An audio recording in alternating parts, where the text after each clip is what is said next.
이호성 방통위원장 지금 임명을 했어요. 국회에서 네. 청문 보고서가 안 나왔는데 지금 극심하게 야당들 반발하고 있거든요.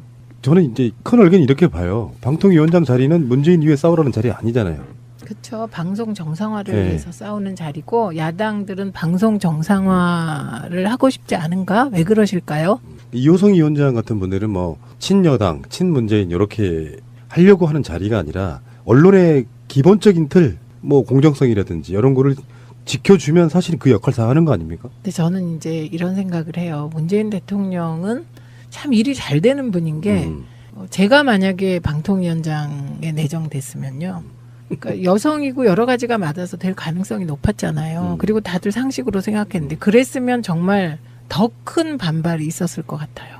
친문이어서 뭐. 또는 저는 정말 친문일 뿐만 아니라 방송에 대해서는 가장 원칙적인 입장을 가지고 있고 종편에 대해서도 그랬고 뭐 국회의원이었고 정파성이 어떻고 그래서 굉장히 오히려 현역 의원에서 물러난 지 3년이 지나야 방통위원을 할 수 있다는 그 조항 때문에 못 간 게 오히려 문 대통령께 참 제가 잘한 것 같아요. 이건 결과론적인 이야기죠 뭐. 아니 근데 이미 예정돼 있었는데 이 정도는 돌파할 수 있겠다 이렇게 생각했는데 그게 좀 나이브했지 않나 싶어요. 저는 우리 의원님이 제일 불쌍하다고 느끼는 게 그거예요. 뭐? 평생의 전문성.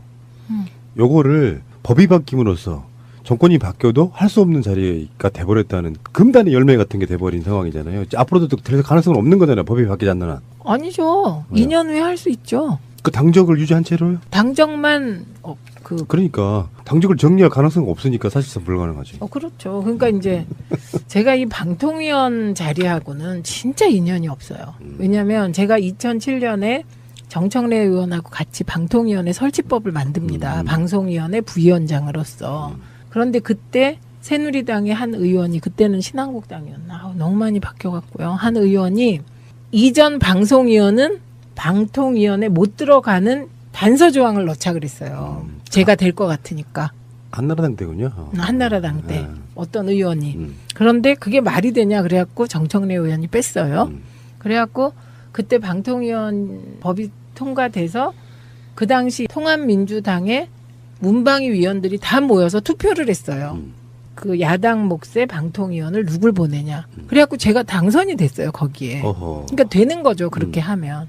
그런데 갑자기 대표가 바뀌더니 다 무효가 된 거예요. 이게 3번인가 그런 일이 있었어요. 바뀔 때마다 다 제가 추천되고 제가 돼야 한다고 막 하는데 또 그런 일이 생기고 이번에 또 법이 생기고 그래서 인연이 없구나 이렇게 생각하죠. 이호성 방통위원장이 야당이 반발하는 건 당연한 걸 수도 있다고 생각이 들어요. 왜냐하면 이분은요 평생을 그 언론 민주화 운동을 해온 교수님이세요. 근데 별로 안 드러나셨을 뿐이에요. 지상파라고 하는 것이 어떤 공적 개념으로서 절대적인 영향력을 발휘하던 시절이 있었고 사실은 그 영향력이 엄청 줄어든 측면은 스마트폰, SNS 발달도 있지만 스스로 자초한 것도 있잖아요. 아예 안 보게 되는 거. 제가요. 지금 그거는 지상파 독과점 시대라고 우리가 얘기하는데 2007년까지는 지상파 독과점 시대였습니다. 광고 매출액도 그렇고. 최근에 제가 국정기획이 들어가서 자료 보고 깜놀했어요. 광고 매출액이 지상파가 40몇 %밖에 안 돼요. 그러니까 이미 지상파 독과점도 끝났고 그리고 제가 이제 비밀의 숲을 계기로 이제 시험적으로 드라마 몇 편을 봤어요. 크리미널 마인드라는 거 있는데 그것도 그냥 봤어요. 왜냐하면 비밀의 숲의 편집이 너무 뛰어나서 그 편집 역량은 개인의 역량이 아니거든요. 그걸 봤는데 그걸 보고 지상파 드라마의 편집을 보니까 야 이건 진짜 지상파가 위기구나 이런 생각이 들더라고요. 그거 하나를 봐도. 지상파는 뭐 막장 드라마 이걸로 이제 대표되고 있어요 사실은. 그 말씀 잘해 주셨는데 왜 그러냐. 지상파의 기준 있죠. 드라마의 그 주 시청층이 50대 60대 아줌마들이셔요. 아주머니들 할머니들. 거기에 맞춰서 드라마를 만들다 보니 이런 비밀의 숲 같은 문제성 있는 도전적인 드라마를 못 만드는 거예요. 그렇죠. 쪽대본 나오고 막 시청률 의식해야 이거는 되고. 전작 드라마예요. 비밀의 숲은. 그런데 어쨌든 간에 지금 이호성 위원장이 지금 들어가고 제가 뭐 다른 방송에서 그런 말씀 드렸습니다만 언론 권력의 힘이 그렇다고 해도 현대사회에서는 중요한 권력 중에 하나지 않습니까? 그건 맞는데 예. 지금은 언론 권력이 과거와 같은 영향력을 발휘할 수 없죠. 그러니까 달도 차면 기운다 맞습니다. 달이 가장 찼던 때가 김영삼 대통령 때고요.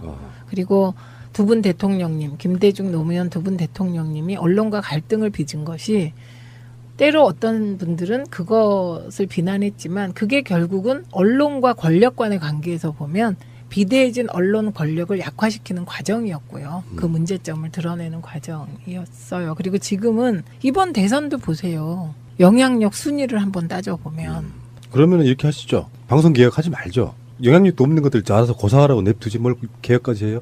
그러니까 그게 언론 권력화라고 할 정도로 막강한 영향력은 아니지만 우리 사회 언론이 해야 될 역할이 있으니까 정상화시켜야죠. 특히 공영방송. 공공재니까 그러면 저는 이렇게 한 두세 가지를 보면 KBS도 좀 바꿔줘야 되고 고대영, 이인호, 다음에 MBC는 김장겸, 고영주 그리고 종편 채널 한두 개 정도는 없어지는 측면. 물론 다 법적으로 해야 되겠지만 어떤 방향성으로 가야 된다고 좀 개략적으로 말씀해 주세요. 우선 이호성 위원장님 말씀대로 종편 4개는 과다한 허가였어요.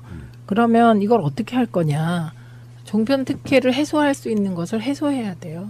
의무전송 같은 것도 없애고. 그거를 다 없앨 수는 없겠지만 그 종편이 그런 특혜를 받는 과정에서 손해를 본 그룹이 또 있는 겁니다. 그렇겠죠. 예, 그래서 이제 그 방송 쪽에 그런 특혜로 인한 적폐들도 하나하나 해소해 가야 되죠. 그 과정에서 답이 나올 거라고 보는데요. 진보 쪽 보도 채널도 하나 좀 있으면 좋겠다 이런 얘기도 좀 있고요. 뭐 종편하고 약간 다른 개념이긴 하지만 어차피 케이블이니까. 근데 이제 그것도 복잡해졌죠. 한쪽에선 한경오가 진보 쪽이었잖아요. 근데 지금 한경오도 광범위한 대중적 저항을 받던데요. 그러니까 이게 구시대적 패러다임이라고 할 수도 있어요. 진보 보수를 가르는 거. 예를 들면 연합뉴스 채널이나 YTN 채널을 공정하게 만들어도 상관없겠지만 그렇죠. 중립.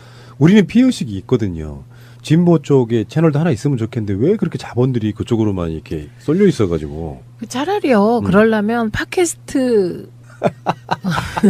팟캐스트와 뭔가 종합편성 채널의 만남, 팟캐스트와 보도 전문 채널의 만남 이런 새로운 모델을 한번 생각해 보면, 네, 차라리 그게 나을 것 같은데요. 그건 저는 반대합니다. 이유는 뭐냐면 그러는 순간에 팟캐스트 장점이 다 사라지죠. 법 테두리 안에 들어가야 되니까 법 밖에서 뭘 하겠다는 게 아니라. 정말 그런 식으로 자율적으로 뭔가 만들어지는 거를 손대면 안 돼요. 자기들끼리 알아서 퇴출되게 만들어주는 그것도 필요하다고 생각이 들고요. 그러면 지금 방법은 좀 나와 있는 것 같아요. 예를 들면 KBS 이사회 구성이라든지 방문진 구성을 바꾸고 지금 알박기한 김장겸 등등은 사실상 좀 물러가주는 게 맞지 않을까요? 그게 이제 이명박 방식인데요.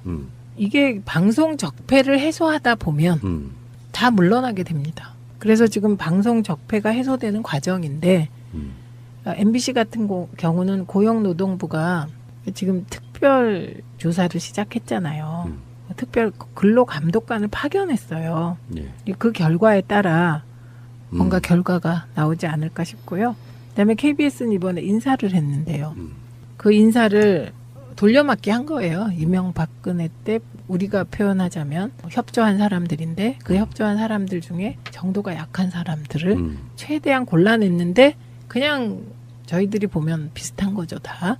그래서 그런 인사를 하고 뭔가 고대영 사장은 계속 직을 유지하기 위해서 이런저런 노력을 하는 모양입니다만 그게 그렇게 마음대로 되진 않겠죠. 이호성 위원장 얘기 중에요. 결격 사유가 있거나 공적 책임에 어긋나는 부분이 있다면 임기 보장 못한다. 그거 그대로 하시면 됩니다. 법적 근거가 있는 거죠. 그렇죠. 그거를 실질적으로 결정하는 건 이사회 아닌가요? 사장은 그 각 방송사 이사회에서 결정을 하고요. 그리고 그 이사는 방통위가 결정을 합니다. 근데 이제 고영주 이사장 같은 경우는 검찰이 법적 책임을 묻는다면 그만두겠다고 했고 검찰이 기소했기 때문에 법적 책임을 물은 거 아닙니까? 그거는 정말 신태석 교수 쫓아낼 때에 비하면요. 너무 명확한 그만둬야 될 사유죠. 그들이 바뀐다고 해도 일방적으로 어느 진영 편들어주거나 그러는 것이 아닌 걸 개혁이라고 하는 거잖아요. 우리 쪽 편을 들어달라 이런 게 아니라 공정하게 해라. 공정하게 하면 좋은 겁니다. 우리는. 그냥 문 대통령과 민주당에 대해서 공정하게 보도하면 국민들이 좋아하시게 될 거예요. 최시중 방통위원장 시절을 생각을 해보면 소고기 광우병 촛불 이런 것들이 나면서 지상파들이 노무현 정부 때 살아있던 그 정신으로 막 정부를 비판해야 되니까 사람들이 엄청 나오기 시작했고 그러면 방송을 장악해야겠다고 해서 최수정을 내려보내는 이런 시스템이었잖아요. 우리들은 워낙 방송의 피해만 본 정치 세력이잖아요. 주로 피해를 본. 그러다 보니 공정하게만 해주면 자신이 있는 거예요. 그런데 그분들은 편파적으로 할까봐 그런 게 아닌 것 같아요. 공정한 게 싫은 것 같아요. 자기들에게 우호적인 보도를 해주기를 바라는 것 같아요. 그래서 대선 기간 중에 홍준표 후보가 보였던 태도가 전형적인 그런 거 아닙니까? 자기에게 불리한 여론조사를 내보내면 그 여론조사 기간 없애겠다 그러고요. 그런 것 같아요. 그래서 사실 보도하는 걸 못 견디시는 것 같아요. 근데 사실 공정성이라는 건 100% 답은 없어요. 그렇죠. 보는 입장에 그쵸. 따라서 약간 네. 피해의식이 있으면 어떤 것도 자기 공격하는 것처럼 보이긴 하는데 최소한 저는 그런 생각을 해보거든요. 이쪽 분들은 기계적으로라도 공정하려고 노력해요. 그런 자리에 가면. 그래서 최소한 막장이라는 소리는 안 듣는데 MBC 같은 경우 KBS 같은 경우 그냥 내버려 뒀더니 예를 들면 이번에 문주영 씨 관련한 제보 조작 사건도 저건 뭔가 이상하니까 보도 안 한, 심지어 정편도 보도 안 하는 거를 MBC가 받아서 문재인 대통령 때리기를 하고 있는 거예요. 그런 짓거리를 했단 말이에요. MBC는 지금 이미 공영방송이 아니죠. 보도를 보면. 네. 그냥 MBC는 친자유한국당 정파형 방송이죠. 이호성 방통위원장이 뭐 저렇게 야당이 반발을 해도 어쩔 수 없다고 저는 생각할 거예요. 그 사람들이 원래 그런 사람들 아니에요. 그 정권 바뀌면 뭐 의례적으로 저렇게 바뀌는 걸 거라고 생각을 할 거고 저항하는 것도 말처럼 노무현 대통령이 한 말 있어요.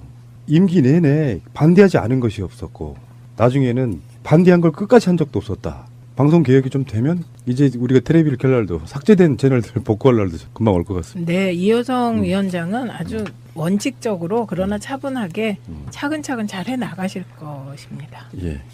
최민희 의원님이 뭔가 좀 먼 발치해서 참 그 자리를 바라봐야 되는 뭔가 무슨 전설 같은 이야기.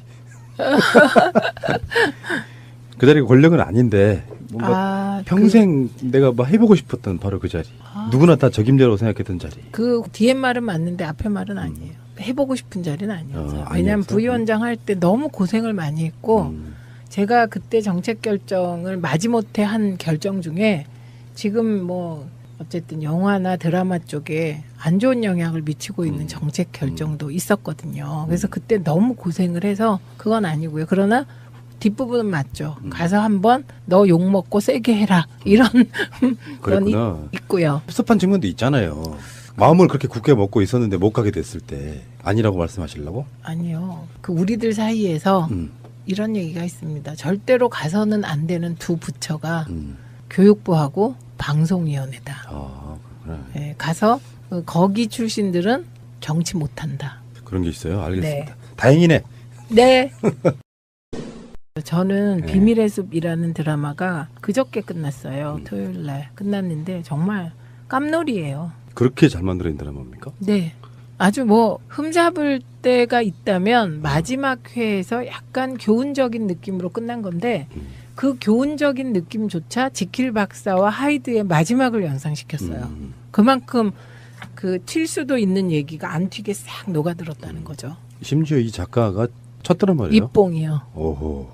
입봉 드라마. 예. 저는 뭐 드라마 내용에 대해서는 안 봤으니까 전혀 모르고 TV 볼 시간도 있으시구나. 저번에는 조작 이야기 하셨고요. 지금 비밀의 숲 얘기 하셨어요. 제가요 그 보기 위해서 얼마나 눈물겨운 노력을 하는지 몰라요. 저희 수도원에서 단식 중인데요.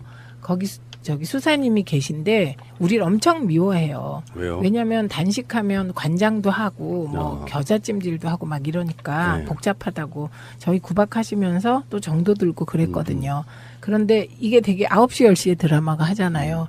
그럼 수사님은 6시에 사무실 문을 잠그고 사라지시잖아요. 그러면 제가 사무실 열쇠 확보하기 전쟁을 해요. 그래갖고 제가 팔자에도 없이 수사님 이렇게 콧소리까지 하면서 그래도 안 통해요. 수사님은 수사잖아요.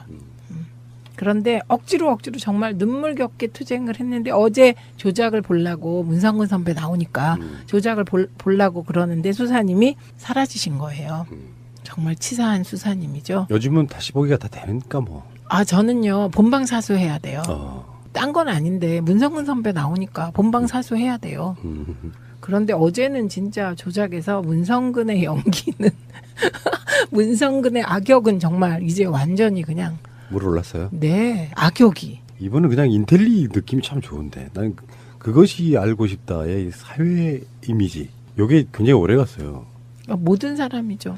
예전에 악역 그 꽃잎이라고 영화 있었잖아요. 아, 꽤 그건 오래전에. 정말 끔찍하죠. 이정현 씨 그 나왔던. 네, 이해할 수 없는 수준의 악역이에요, 네, 그거는. 네. 근데 이번에 그 조작의 악역은 그냥 추측컨대는 지읒일보의 기억 주필 같아요. 김대중 역할이. 그런데 막 그냥 비밀의 숲은 왜 그렇게 뭐 챙겨보셨어요? 이게 첫째는요, 기존 그 드라마의 문법이 깨졌어요. 그래서 기존의 드라마를 보면 착한 사람들은 되게 눈물이 많고 정이 많게 그려지잖아요. 그런데 이 드라마의 주인공 검사는 감정을 못 느끼는 사람이에요. 그래서 정의로운 거예요. 감정을 못 느끼기 때문에 그 법과 원칙에 따라 모든 걸 처리해요. 이거. 황시목. 네. 그 이름도요, 시목이잖아요. 나무를 본다. 볼시자 나무 목자인데 이 드라마의 제목은 비밀의 숲이잖아요. 나무도 보고 숲도 보고 이렇게 되는 거죠. 제 호가 청목입니다. 아, 청목회 사건? 아니 푸른 나무. 방금 지어냈어요. 그죠? 그런 기존에 우리가 가지고 있던 문법들이 다 깨지고요.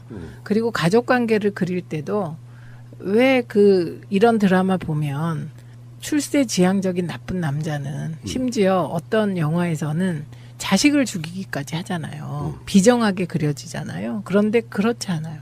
가족 관계는 굉장히 악인들 간에도 애틋하게 그려져요. 이것도 새로운 시각을 제시한 거죠. 하여튼 한국 드라마는 비밀의 숲 이전과 이후로 나뉠 것이다. 이렇게까지. 네, 저는 그렇게 생각해요. 네. 그리고 수사극이 이렇게까지 촘촘하게 각 인물의 개성을 다 살려서 이렇게 그려내기가 굉장히 어려워요. 저도 그 영화 시나리오 한 2편 정도 써봤는데요. 아, 그러세요? 네. 요 드라마를 한번 봐야겠어요. 얼마나 촘촘하게 잘 만들어졌는가. 지금요, 옥션에서 비밀의 숲 대본을 예약 판매 중이에요. 예약 중이 예약. 그래요? 예, 그 정도인 거예요. 오호. 꼭 한번 봐야겠습니다. 네.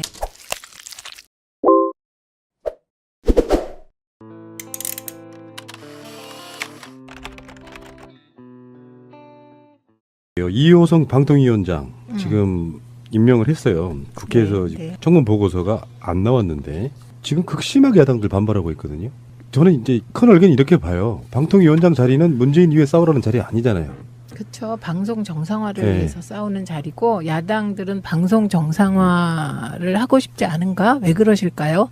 이호성 위원장 같은 분들은 뭐 친여당, 친문재인 이렇게 하려고 하는 자리가 아니라 언론의 기본적인 틀, 뭐 공정성이라든지 이런 거를 지켜주면 사실 그 역할 다 하는 거 아닙니까? 근데 저는 이제 이런 생각을 해요. 문재인 대통령은 참 일이 잘 되는 분인 게 제가 만약에 방통위원장에 내정됐으면요.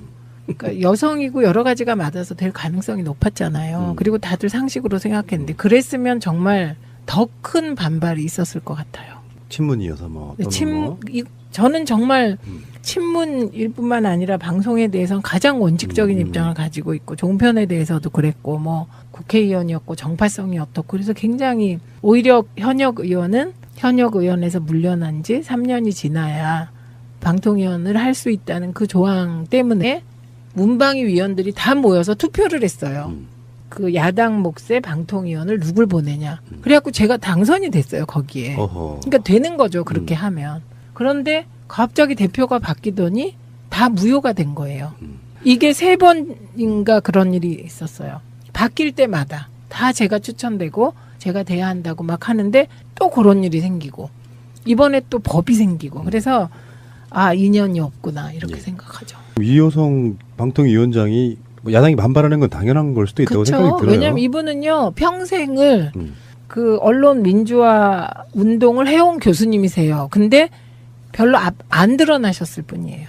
지상파라고 하는 것이 어떤 공적 개념으로서 절대적인 영향력을 발휘하던 시절이 있었고 사실은 그 영향력이 엄청 줄어든 측면은 스마트폰 SNS 발달도 있지만 스스로 자초한 것도 있잖아요. 아예 안 보게 되는 거. 제가요. 지금 그거는 지상파 독과점 시대라고 우리가 얘기하는데 2007년까지는 지상파 독과점 시대였습니다. 광고 매출액도 그렇고.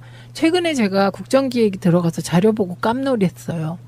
광고 매출액이 지상파가 40몇 프로밖에 안 돼요. 그러니까 이미 지상파 독과점도 끝났고, 그리고 제가 이제 비밀의 숲을 계기로 이제 시험적으로 드라마 몇 편을 봤어요. 크리미널 마인드라는 거 있는데 그것도 그냥 봤어요. 왜냐하면 비밀의 숲의 편집이 너무 뛰어나서 그 편집 역량은 개인의 역량이 아니거든요. 그걸 봤는데 그걸 보고 지상파 드라마의 편집을 보니까 야, 이건 진짜 지상파가 위기구나 이런 생각이 들더라고요. 그거 하나를 봐도. 지상파는 뭐 막장 드라마 이걸로 이제 대표되고 있어요, 사실은. 그 말씀 잘 해주셨는데 왜 그러냐. 지상파의 기준 있죠. 드라마의 그 주시청층이 50대, 60대 아줌마들이셔요. 아주머니들, 할머니들. 거기에 맞춰서 드라마를 만들다 보니 이런 비밀의 숲 같은 문제성 있는 도전적인 드라마를 못 만드는 거예요. 그렇죠. 쪽대본 나오고 막 네, 시청률 네. 의식해야 이거는 되고. 전작 드라마예요. 비밀의 숲은. 그런데 어쨌든 간에 지금 이호성 위원장이 지금 들어가고 제가 뭐 다른 방송에서 그런 말씀 드렸습니다만 언론 권력의 힘이 그렇다고 해도 현대사회에서는 중요한 권력 중에 하나지 않습니까? 그건 맞는데 네. 지금은 언론 권력이 과거와 같은 영향력을 발휘할 수 없죠. 그러니까 달도 차명 기운다 맞습니다. 달이 가장 찼던 때가 김영삼 대통령 때고요. 그리고 두 분 대통령님, 김대중 노무현 두 분 대통령님이 언론과 갈등을 빚은 것이 때로 어떤 분들은 그것을 비난했지만 그게 결국은 언론과 권력 간의 관계에서 보면 비대해진 언론 권력을 약화시키는 과정이었고요. 그 문제점을 드러내는 과정이었어요. 그리고 지금은 이번 대선도 보세요. 영향력 순위를 한번 따져보면. 그러면 이렇게 하시죠. 방송 개혁하지 말죠. 영향력도 없는 것들 알아서 고사하라고 냅두지 뭘 개혁까지 해요. 그러니까 그게 언론 권력화라고 할 정도로 막강한 영향력은 아니지만 우리 사회 언론이 해야 될 역할이 있으니까 정상화 시켜야죠. 특히 공영방송. 공공재니까 그러면 저는 이렇게 한 두세 가지로 보면 KBS도 좀 바꿔줘야 되고 고대영, 이인호, 다음에 MBC는 김장겸, 고영주 그리고 종편 채널 한두 개 정도는 없어지는 측면. 물론 다 법적으로 해야 되겠지만 어떤 방향성으로 가야 된다고 좀 개략적으로 말씀해 주세요. 우선 이호성 위원장님 말씀대로 종편 4개는 과다한 허가였어요. 그러면 이걸 어떻게 할 거냐. 종편 특혜를 해소할 수 있는 것을 해소해야 돼요. 의무전선 같은 것도 없애고. 그거를 다 없앨 수는 없겠지만 그 종편이 그런 특혜를 받는 과정에서 손해를 본 그룹이 또 있는 겁니다. 그렇겠죠. 예, 못 간 게 오히려 문 대통령께 참 제가 잘한 것 같아요. 이건 결과론적인 이야기죠, 뭐. 아니 근데 이미 예정돼 있었는데 이 정도는 돌파할 수 있겠다 이렇게 생각했는데 그게 좀 나이브했지 않나 싶어요. 이게 저는 우리 의원님이 제일 불쌍하다고 느끼는 게 그거예요. 뭐? 평생의 전문성. 요거를 법이 바뀜으로써 정권이 바뀌어도 할 수 없는 자리가 돼버렸다는 금단의 열매 같은 게 돼버린 상황이잖아요. 앞으로도 될 가능성은 없는 거잖아요. 법이 바뀌지 않는 한. 아니죠. 왜요? 2년 후에 할 수 있죠. 그 당적을 유지한 채로요? 당정만 그러니까 당적을 정리할 가능성은 없으니까 사실상 불가능하지. 그렇죠. 그러니까 이제 제가 이 방통위원 자리하고는 진짜 인연이 없어요. 왜냐하면 제가 2007년에 정청래 의원하고 같이 방통위원회 설치법을 만듭니다. 방송위원회 부위원장으로서. 그런데 그때 새누리당의 한 의원이 그때는 신한국당이었나 너무 많이 바뀌어갔고요. 한 의원이 이전 방송위원은 방통위원회 못 들어가는 단서 조항을 넣자 그랬어요. 제가 될 것 같으니까. 한나라당 때군요. 한나라당 때 어떤 의원이. 그런데 그게 말이 되냐 그래갖고 정청래 의원이 뺐어요. 그래갖고 그때 방통위원 법이 통과돼서 그 당시 통합민주당이